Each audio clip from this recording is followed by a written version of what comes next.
Hearing the news of Johnson's passing has left his former staffers heartbroken, but it's also allowed many of them to reflect on his lifetime of dedication to public service. KELOLAND's Carly Phillips shares some of those memories. To me, that in a time when we're talking about... To many, Tim Johnson was a fighter when it came to public service. His former state director, Sharon Boyson, would agree. He would meet with mayors, county commissions, you name it, sheriffs.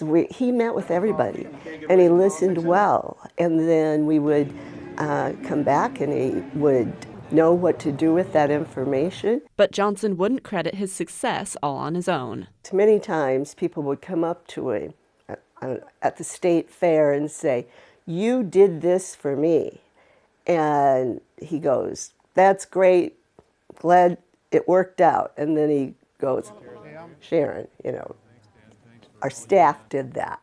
That's because his role as senator was just as important as his role as a supporter. Boyson described him as the neighbor next door. Tim went to staffers' weddings, the funerals of their parents.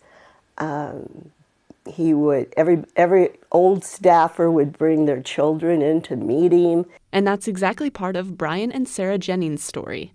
Both working for Johnson is where their family began. To have him at our wedding was a source of pride, I know, for both of us, because we were very proud to work for Senator Johnson. And then just to have him get to meet Cassidy and Dylan when they were born put huge smiles on our faces. Even when Brian and I moved back to South Dakota, they made it a priority to keep in touch, to stay involved in our lives, to check in, and to even find time out of their crazy busy schedules to come meet both of our kids when they were itty bitty babies. Making this farewell far from easy. It's just so sad because we really have lost such an incredible leader for South Dakota, and the impact he's had on the state, but also on me. It's been pretty amazing. Sorry. I'm just very happy that he's resting in peace now. Carly Phillips, KELOLAND News. Flags across South Dakota remain at half-staff to honor Johnson's life.